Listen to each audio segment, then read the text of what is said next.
I like it here. It's a professional set, period. So happy to be in my humble abode, everyone. Yes. Welcome to the place where community and giving a damn actually means something. It's the What About Yo Frans podcast, and I am your ever evolving host and your favorite voice in the room. That's right, Miniskirt Myrt. Everyone clap it up. Applause, applause. Y'all correct. Applause. Yeah, you guys. I think we're finally off to the races. If you have been following my journey, if you are in my tribe, y'all know I started this thing a while ago. Your girl then moved into a home. Just all the things have happened. And I am doing this podcast also as a love letter to people who are actually on the grind. Things are not going to always go as planned. But as the great Nipsey Hussle said, the one genius thing we did was we didn't give up. Okay, ladies and gentlemen? So this is to not giving up. I recorded my first episode back in DC during Christmas break, came back out here. I dropped it in March. I've been trying to put a team together since March, and here we are in July, and I believe we have found a team, we have found a squad, and we have found consistency. Rome was not built in a day, ladies and gentlemen. So give yourselves a round of applause for not giving up, okay? Let's go, yeah, now. 100%. I like to start with getting things off my chest. I think any good friend knows you gonna let your homegirl call, you gonna let her get one off. So I'm gonna start today's show with getting mine off. Today, let me see what I want to talk about. Can somebody put 60 seconds on the timer? 3, 2, 1. Go. I don't know who this for. But you're going to do it by yourself. I was at an event where Law Roach was speaking, and after the event, it was a Kevin Hart's tequila brand event. After that, I kept replaying what Law Roach said in my mind, and I truly believe he doesn't know, but he was talking to me. He was giving me the word of the season that I was about to come into, and I had no idea. Ladies and gentlemen, God called you to build it yourself. I am in the build it, do it yourself season. Community sounds great, and yes, you need community to do a thing, but I want you to know you are going to be by yourself in the trenches. That friend, when you really need that friend, is not going to answer the phone. Yeah, I'm talking to you, seriously. Like, I know we get used and comfortable with being able to rely on someone just to be there for us. But when God gave you a vision, just like it's the saying, you can't take everybody with you. He's going to take you through a season where you are going to be cultivating the thing you want to see by yourself. It is a tough pill to swallow. And truth of the matter is, don't nobody fuck with you until you got the motion that they quote unquote want to see. Hard pill to swallow. I know. I'm living it. As much as people tell me I'm talented, oh, you got the personality, you're going to go far. At the end of the day, all good and dandy, you still going to have to do some shit by yourself. So I don't know who this for. I'm just preparing you. You know you are going in the right direction when you go through that isolation season. God is going to break you down, going to prune you to essentially build you up. And guess what, ladies and gentlemen? All the greats have gone through it. All the greats have gone through it. So, word of the wise, you are going to do it yourself. Now, today's episode, I'm going to get into a few things, right? It's some things that's bubbling in my spirit as far as the season that I'm in that we're going to get to later. But first, I want to keep it lighthearted and fun. As y'all know, we are knee deep into Love Island summer, where everything is about Love Island from June to July. We are knee deep into it. We just got out of Casa. We just passed movie night. I'm not going to go into all the logistics because I know how fast Love Island goes. But I felt compelled to discuss core themes of Love Island Season 8. I want to compare Season 6 and 7 into what we're getting right now. There are stark differences between the cast of Season 6 and Season 7 and Season 8. Season 6 and Season 7, more similar. Season 8's all the way over there. I don't know if it's just me, and I do know that the show focuses on 20 somethings. But this bunch of 20 something year olds, my God, on today, they are different. We can tell that the frontal lobe hasn't quite developed. It doesn't quite go to the top floor. This new season of Islanders have come in very lusty. Very lusty. They have been kissing no challenges. They came in with their training wheels off, and it's a contrast between what we're used to with season 6 and season 7. And if y'all remember, the previous seasons had some demure. They had some class. I specifically remember Ace getting mad because Amaya Papaya called him boo. He was like, we ain't even doing all of that. My matter of fact, Ace didn't even want to not just close things off with Shelly. He was very slow to even want to call that his connection, not his connection, but his girlfriend, really. Also, I remember Olandria like saying she don't get down like that. There are so many differences in just the speed and pace that previous Islanders took that this particular cast, they're speeding NASCAR drivers. And I think that lustfulness and them leading with sex has also dictated the level of drama that we're getting now. If you lead with the physical before actually putting the right things forward, you get a batch of fucking chaos, quite frankly. I also think that you can't quite discern chemistry from compatibility if you're leading with too much sex and too much physicalness. I also want to blame production because this is the first season where the Islanders went to the hideaway before a actual real date. Are y'all okay? Y'all are encouraging sex before a date. I'm not all the way mad at production, and the reason why is because perhaps production said we might as well kick off the hideaway because y'all are sneaking and geeking, humping and bumping. Perhaps that was a thing. I remember in season 7, the fellas were getting so creative when it comes to dating the girls. They were making up their own dates. It was so cute. It's like, you got to give credit where it's due. This season really, I think, just dropped the ball as far as like frontal lobe development and having more to offer than just their goodies. I would like to see them bring back more decorum. I think that when I watch Love Island UK, they're also more mature. So why do we have a bag of shit in the USA? That's another story for another day. Another thing, authenticity versus popularity. Season 6 is where Love Island really exploded. They were so genuine, it felt like real summer camp. But after Serena, Janae, all of the girls, that whole season exploded, now people are wanting to go on a show for the wrong reasons. We got to call a spade a spade. Now we know Love Island is creating these bona fide stars. So now you can also kind of tell the Islanders are playing a strategic game. Of course, everyone's coming on here for love. But y'all also believe that y'all gonna get blowed up and y'all not low. There are a few people, I'm not gonna say no names, that I do feel like are playing the game to play the game, but not necessarily really here to find genuine connection. Because if you were, you would move a little differently. Yeah, I think it's going to be a landslide of a win for Bryce and Trinity. I think that we've never seen like a slam dunk. Like, it's clear that they're going to win.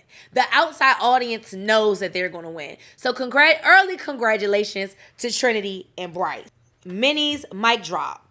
So far in Love Island, we are right now trying to pick a villain and a victor coming off of part 1 of movie night. Women, ladies, we have to wake up. This is an altar call for all of us, actually, myself included. Women, we are prematurely loyal to men. We are undyingly loyal to men where they didn't even have to earn our loyalty, and we wonder why we start looking like a fool. We wonder why they go to explore and come back with someone with a different, I'm not gonna say stronger, but with a different connection. And then we end up with the short end of the stick, wondering why we didn't pick who we ultimately want to pick, aka Anaya. Let this be a lesson learned. Women, we have got to choose ourselves. We have to choose ourselves. These men are self-preserving by nature. I don't think that Casey is the bad guy. Do I think that he could have went about things differently? Cool. I want to humanize everyone on this show because I can't imagine every move that you make is being ostracized and criticized by the outside world. Yes, people are going to pick their favorites. I want to humanize people. Nobody on this show is perfect. But if I could give one word of encouragement, we got to start picking us first. It's okay to be selfish. It's okay. If a man wants you, whether you cuss him out, whether you make it hard on him, if that man wants you, he gonna come find you. You don't really got to worry about that. So women, ladies, in this modern age of dating, I encourage you not to give your loyalty for free. You are not a wife. You are not a girlfriend. You are on this show. Yes, you have found a connection or maybe not. But let it be a connection. And let these men know that no, they cannot get the milk for free. You understand what I'm saying? You understand what I'm saying? So yeah, that's my minis mic drop. I think just as women, we need to do better in just putting ourselves first. Okay? So as I've explained to you guys, I think that whatever you are pursuing, it's going to come at a cost. You're going to go through a season where you're doing the thing yourself. And you have to decide, how bad do you want it? You're going to be tested for what it is that you say that you want. And this is across the board.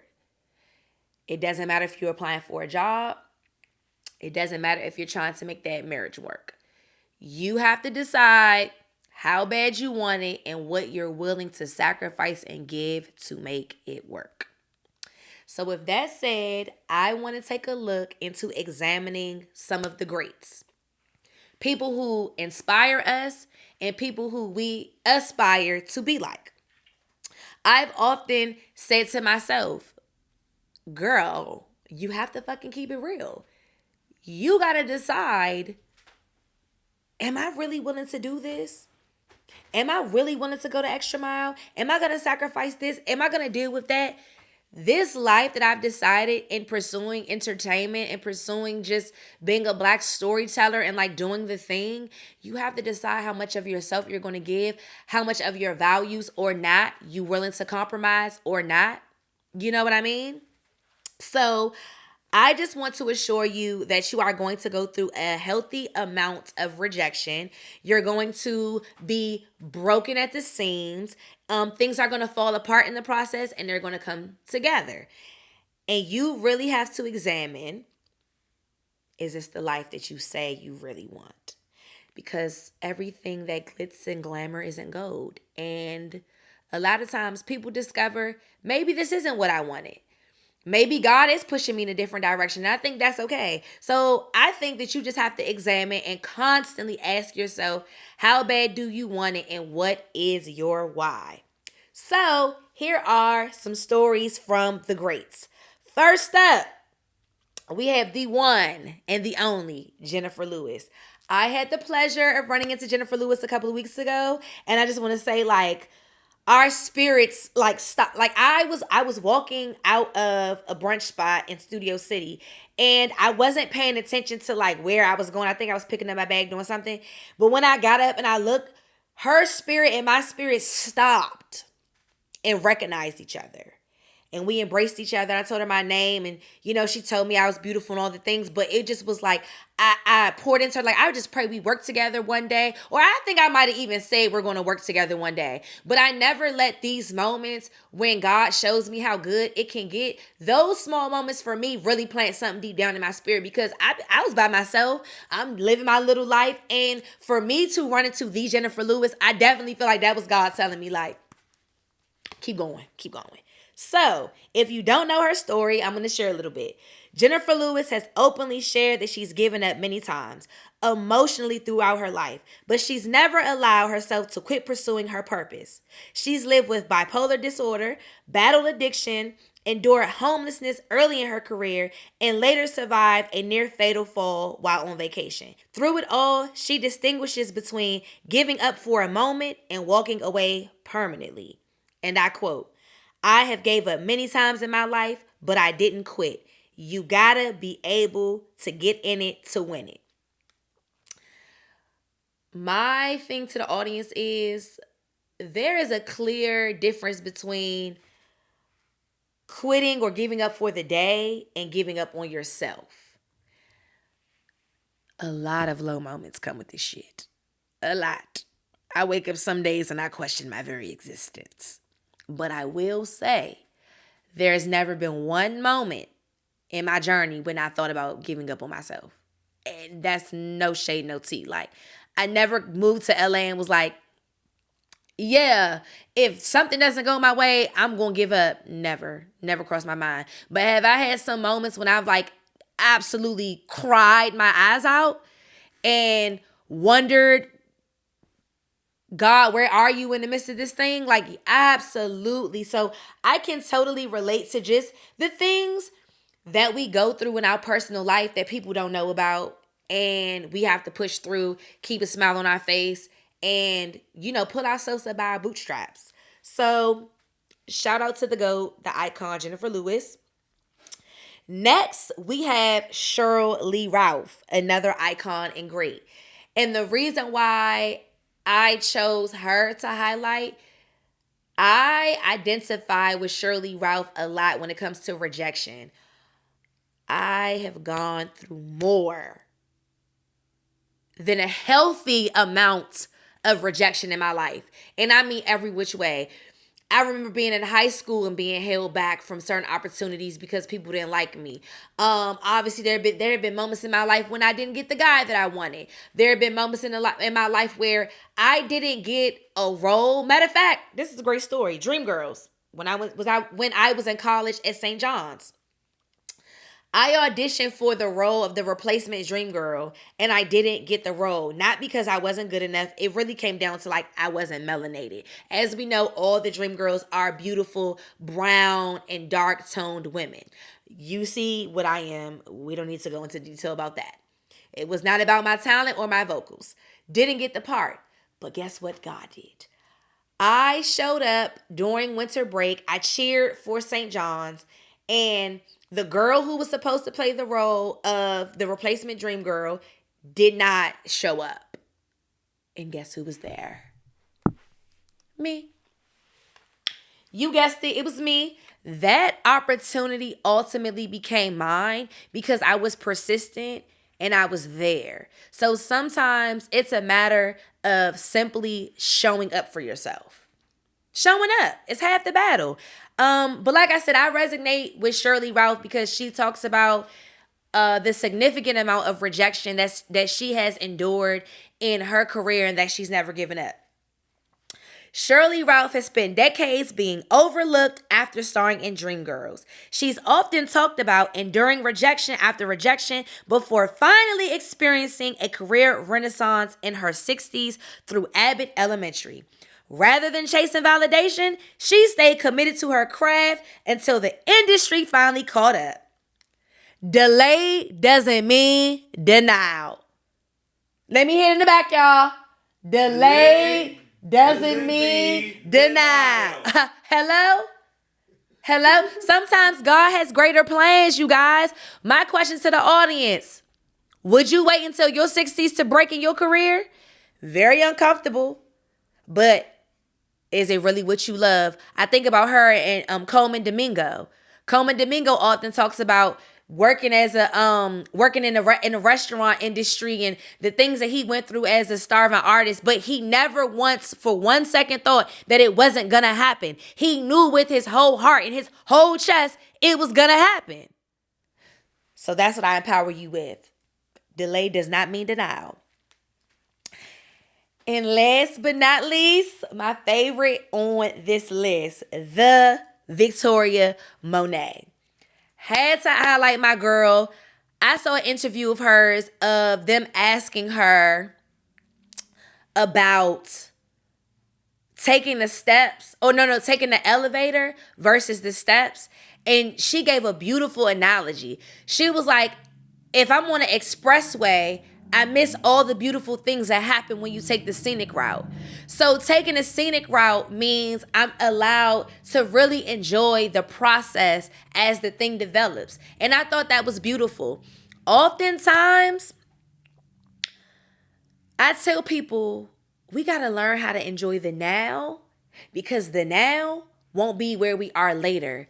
Enjoy having rest. Enjoy being out, being able to go out with your friends. Enjoy it, because when you booked and busy, you won't have time for nobody. So I enjoyed the fact that you develop character when you taking a scenic route. You develop stripes that nobody can take from you. You got to understand that your adversity is molding and shaping you into the person that's not going to miss the opportunity. It's shaping you into the person that's not just going to get into the room. You're going to stay in the room. You know what I mean? You're not just a trend. You're the trendsetter. You understand what I'm saying? I think you do. Victoria Monet almost quit several times. She spent over a decade writing hits for other artists while wondering why no one believed in her. She questioned her worth. She questioned whether she was lackluster. She wondered why everyone was getting opportunities, and she almost walked away from the music industry entirely. And then she became a Grammy-winning artist after 10 years of the grind. Sometimes we believe that being unseen means we're unworthy.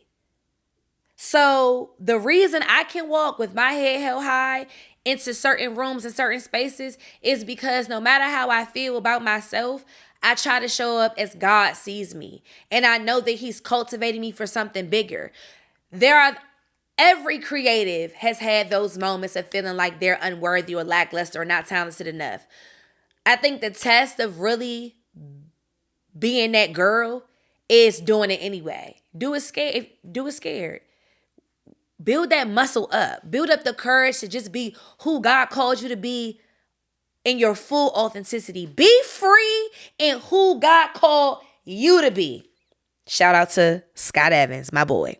In every moment of despair or almost quitting and giving up, if you haven't asked yourself how bad do you want it, if you haven't re-examined your why, then do you really want it? Because every time I think about how bad I want it and I think about my why, it automatically puts a fire back up under my ass. So I don't know if you need to journal. I don't know if you need to make some posters on the wall. But bitch, you over there, you the creatives over there. If you need to get up every day on a motherfucking spinny wheel and say, why the fuck am I doing this shit? What's my why? If you got to do this shit every single day to re-empower yourself, then that's what you got to do. Y'all remember being Mary Jane when she put the stuff on the wall to remind herself? If you got to remind yourself every day that you that girl and your vision that God gave you, make it plain, write it down. Michael Jackson did it and that shit worked. Amen? Amen. A motherfucking man. I want everyone to know that it's the little things, that make a bigger picture at the end of the day. It's the little things that help keep us motivated to get to the next thing and the next day. You know that saying where your grandmother said, just take it one day at a time? Brick by brick, dear. Brick by brick.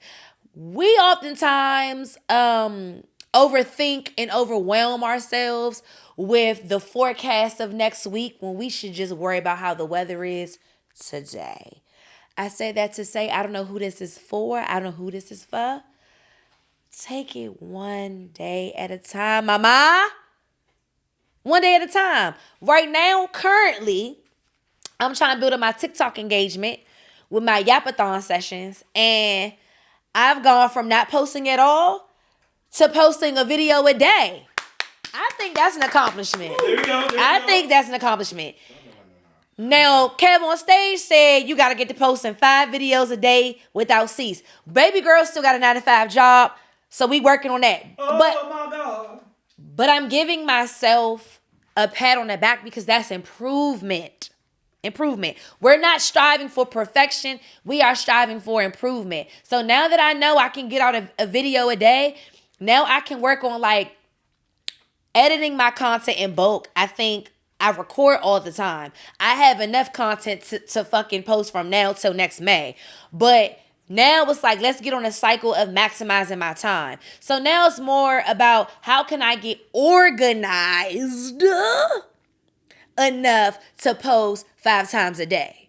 But see, first you got to go from not posting to posting consistently to posting 5 times a day. You see how there was syncrasy in that? Progression. You understand what I'm saying? So now we're going to go into Minnie's manifestation. 1 year from today, I'll be glad I didn't quit because.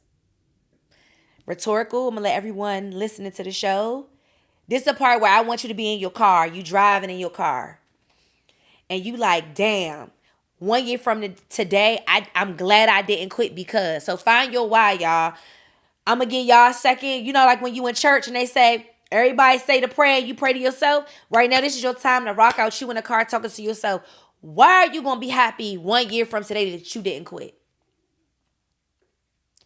For me, I'm going to be glad 1 year from today I didn't quit because I'm going to be in a position to make sure all my friends are doing jobs that they love.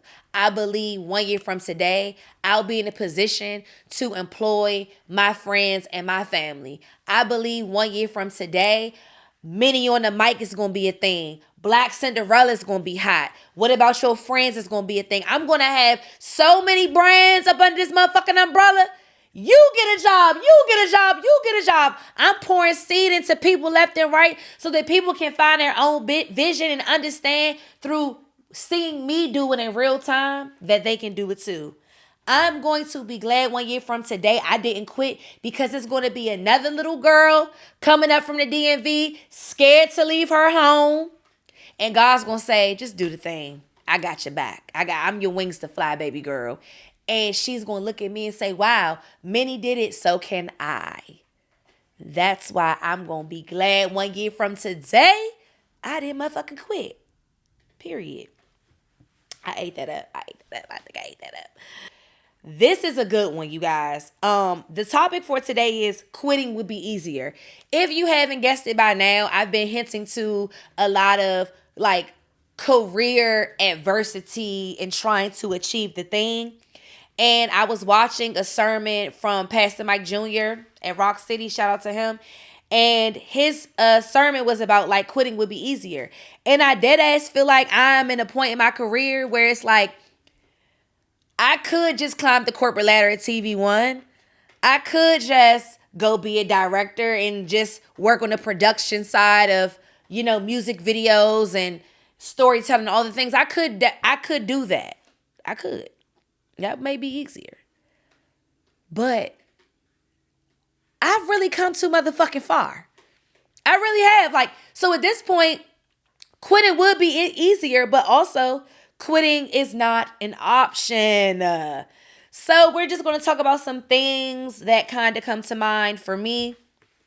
I think that I have an innate responsibility and duty to be vulnerable with you guys. I think that I am naturally a vulnerable person and I'm going to tell it how it is. I don't have any cut cards with my friends in real life. I really am this passionate, bubbly, happy-go-lucky person, and I've actually had to work on not sharing. I kind of overshare with my folks. So, you know, this is a space I've created. Y'all are my friend group. Y'all are my tribe.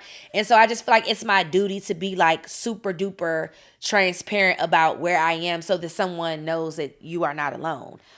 First things first, you will be looking for the support that you believe you deserve.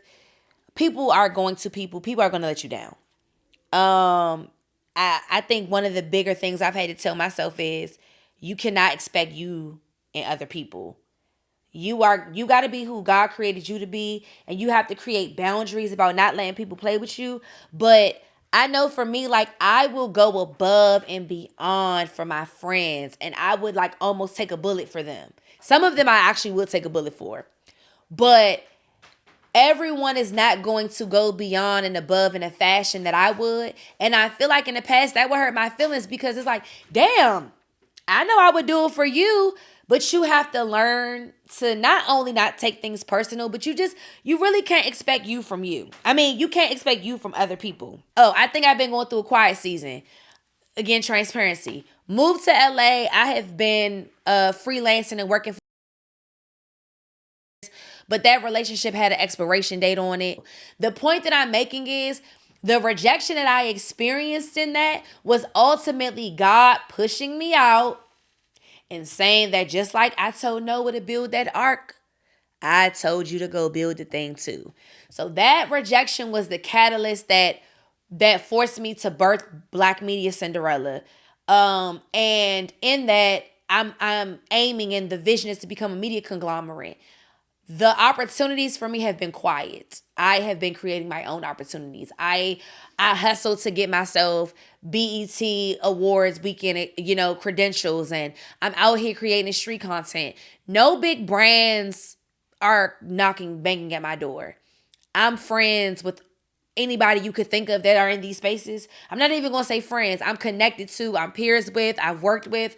I know all these people. And yeah, I'd be like, damn, I'm good enough. Why I'm not getting the calls? Why I'm not doing this and that? It's like, it's not really like I'm not good enough, but I just have a different path, and it's just been harder to accept. So I think I've been going through a quiet season of like not getting the opportunities I want, and I've just been creating them. God has made a way for me out of no way because of the people in my life, the people who continue to sow into me. So I'm also it brings me to tears because even though I've gone through this season of like going without, God still lets me know like I got you. Like you got everything you need around you, and you got to believe it for yourself. I don't know who this for, but you got to believe that shit for yourself. You got to believe that everything that God has for you is already in you, is already around you. And yeah, quitting would be easier, but why would you quit when there's so many people that believe in you? It's so many people that want good for you. You just got to see it through, my boy. You got to see it through, my boy. I'm sorry, you guys. I didn't want to do that, but it happened. You know what I'm saying? The next thing I want to talk about is God's ability to meet you where you are.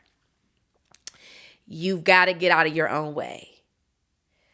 At the end of the day, God be waiting on us. I say this to my homegirl Jasmine all the time. I know it's me. When it comes to this whole TikTok thing, God gave me a word a long time ago. All I told you to do was open up your phone and talk. The scariest thing about this whole thing is I've been talking my whole fucking life. My godfather said at the age of 2, I was talking in full sentences, and that no adult around me said goo goo gaga. And I think you could tell by looking at me that nobody never talked to me and said goo goo gaga. The adults in my family have told me they've always talked to me like an adult because I could always articulate myself. This is one story my parents told me. They were at a restaurant one time, and I was like 2 or 3, and I was just doing whatever I was doing, and this old couple turns around, and they were astonished that I was a fucking toddler. God has such a sense of humor because my dad nicknamed me Motor Mouth because he used to tell me I just don't know how to shut the fuck up. And God rest his soul. Joke's on you because now I'm actually doing the thing that God called me to do, and who knew that it would be me using my voice. And so all of that to say, God has been waiting on me to believe that all I had to do was be myself. And I, for so long, felt like being myself wasn't good enough. The list of insecurities that I have, I will not list for you today because that is another topic for another day. But I want you to know over there. The insecurities and the way that the enemy will implode on my mind to try to make me feel like this is not what I'm supposed to be doing will astound you. And however, I still showed up for myself and I still did it anyway. And so I want I want you to know that you shouldn't underestimate God's ability to meet you where you are, because where you are and who you are is good enough. And he's literally waiting on you to see that. I have a saying, if you take one step, God will take 50. But you have to consistently take that one step every day. That's the thing. God only required you to show up and do 15% more every day. Let God carry the brunt of the load. He the one who's going to get you in the room. He's the one who's going to perform the miracle. He's the miracle worker. You're not. All you was called to do was the one thing he told you to do. And all you got to motherfucking do is be obedient. I don't know who I'm talking to. Just be obedient. He be talking to you every day, telling you what you need to do, and you haven't started on the thing yet. And you mad because you ain't where you want to be at, because you're not making that step every day, girl. And I was you before. And that's what I'm trying to tell you. I was you. Release perfection. You're not Beyonce. And even Beyonce is not perfect. But I like to use Beyonce because she's the closest thing since sliced bread. Not next side of Jesus, because, I'm a Jesus lover. I'm never going to put a human on Jesus level status. However, the work ethic Beyonce got is undeniable. And so putting her at the top of the Mount Everest is not wrong. But I'm just saying all this to say she's still human too, y'all. But I also saying that to say, you got to get out your own way, and you have to have good work ethic, okay? You know what I'm saying? Just don't offend God by thinking that you're supposed to do what God's supposed to do. Because I think sometimes we start doing what we want to do, and we be fucking up the plan, and now we done delayed ourselves because you over here doing something he told you not to do. It's real simple, y'all. Humans, we really do make things more difficult than they need to motherfucking be. It's us at the end of the day. And so let me see. I think I've said enough. I think if I preach this sermon, shout out to preachers who preach sermons, because the amount of preparation it takes to preach a sermon, I've said enough. Yeah. Oh, yes. I know what I wanted to close out. In closing, I truly believe, and shout out to the great Tiana Taylor, when you know that you have God, that light will always shine. One of the bigger things that I think people be missing is a spiritual relationship with their higher power. Mine is God. I love Jesus. Amen. You have to be connected to something that's bigger than you. And it kind of grinds my gears that people always just think that they are so self-serving and that, you can just do it on your own. I think that one of my greatest gifts is the fact that I'm going to give it up to God every single time.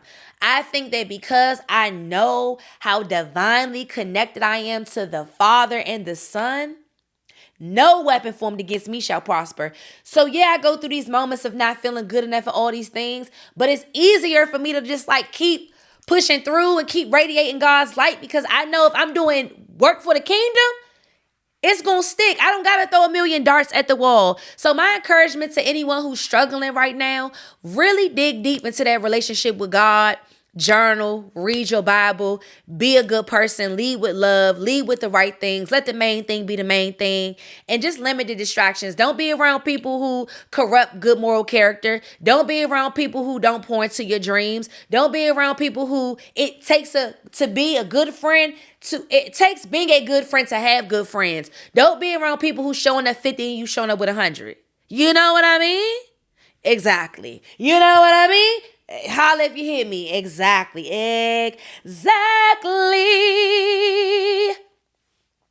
Now, I want y'all to make a declaration to yourselves. In order for you to get to the next level, something in you has to die first, okay? This brings me to my life hack portion of the show. Today's life hack is about what has to die in me to get to the next level. At 21, 22, 23, I was a people pleaser. I was overly sensitive. I overly focused on things going wrong in my life. I would say that I wasn't prepared for what God had for me now, because I just didn't have anything built up in me. What had to die in me to get to this place was, I think the people pleasing had to die in me. I think I had to develop a backbone, and I had to realize that putting me first is okay. I had to realize that selfishness is sometimes an act of self-love. That is what had to die in me when I was in my 20s. So for the girls that are chasing the thing, I encourage you to learn the lesson earlier. Say no. Don't feel bad about saying no. Other motherfuckers don't feel bad about saying no. Lucius, sometimes I got to choose me. Now, I will say, use discernment. Show up for people who show up for you, but don't feel like you got to overextend yourself to try to be friends or prove that you such a solid and good person. Because the people who are meant to reciprocate the energy that you give will find you. But I'm telling you, figure out the people who don't sooner. You will be much better off. What do I believe now needs to die in me? I actually want to ask my friend Chris that's in the room, because he spends a lot of time around me. Knowing what you've known about me in the last 2 years and where I am now, what do you think is one thing in me that you feel like needs to die for me to unlock the next level? I just want you to believe in yourself more. That's pretty much it. I think anything other than the things that I say to you, when I say like you're great, or like even just filming this, it's like you ask how you did, I'm like fantastic. I only say that when I mean it. So if I say it and I'm opinionated as fuck, believe that. It's almost like believing what God says about you, right? It's like, okay, hey, like I believe you are this. You know, the Bible. If God can't lie, and He said that those words, you know, in the Bible years ago, those words are still true today. And if those words are still true, like they're true for all of us, right? Especially you. So it's like, of course, my words might be a little minimal compared to that, but it's like if I say that you're great and God already said that about you, I'm really just confirming what He's already said. So you just gotta believe it. That was a word. Because when you said God cannot lie, and if God said it and I reaffirmed it and said it, then what's wrong with you?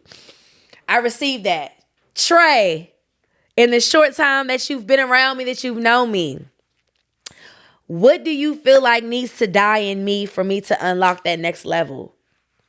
What do I feel like needs to die in you to unlock that next level? I agree with what Chris was saying. Just believe in yourself, right? I think what needs to die is you overthinking, right? Overthinking and leaning on to the perception of others is what's going to take you out of this whole competition that you've been on through this marathon, right? The perception of other people is just the audience, but you're the one that's on this track, all right? So that's the only thing I would think for you to win. Man, I think that's a word. I have been working on that.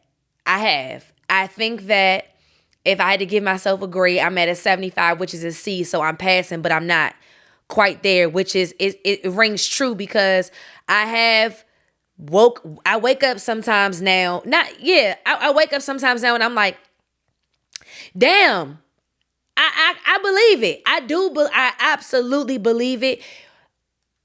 One of the reasons why I can say I believe it more today than I did before is because it gives me chills to know that God told me to move here.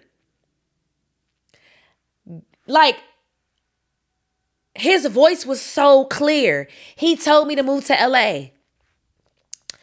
And to see where I'm at 4 years later, it ain't even about a billboard. It's the fact that God has planted me in a place that a lot of people can't make it.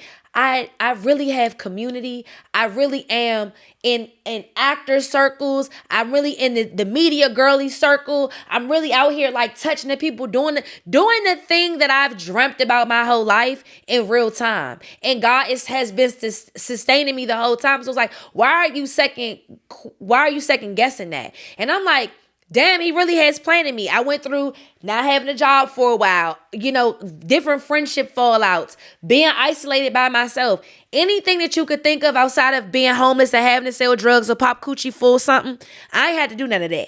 Your damn bed, not my damn bed. But everything else, I pretty much gone through and been tested, and God has sustained me.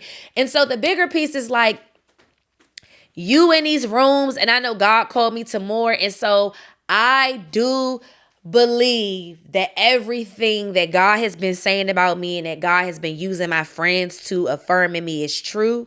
And I absolutely do believe it more and more. But now I'm about to make it my business to make sure I'm like walking in that confidence. And being confident doesn't make you cocky. Being confident just means you're self-assured. So if it's something in me that's not acting self-assured, today I make the declaration that I'm going to change that, because I do believe it. I really do. I just need to do better in the showmanship of it. I think I have boomers as parents, and my mom has always raised me to just be super humble and meek. And people feel like, no, you got to pop your shit. You got to do this and that. And I'm not really a pop your shit type of girly. And I don't have to. But I can walk in more self-assured confidence. And so that's me believing like that's going to die in me, because I got shit to do. A year from now, I'm supposed to be employing somebody watching my podcast right now. You know what I mean?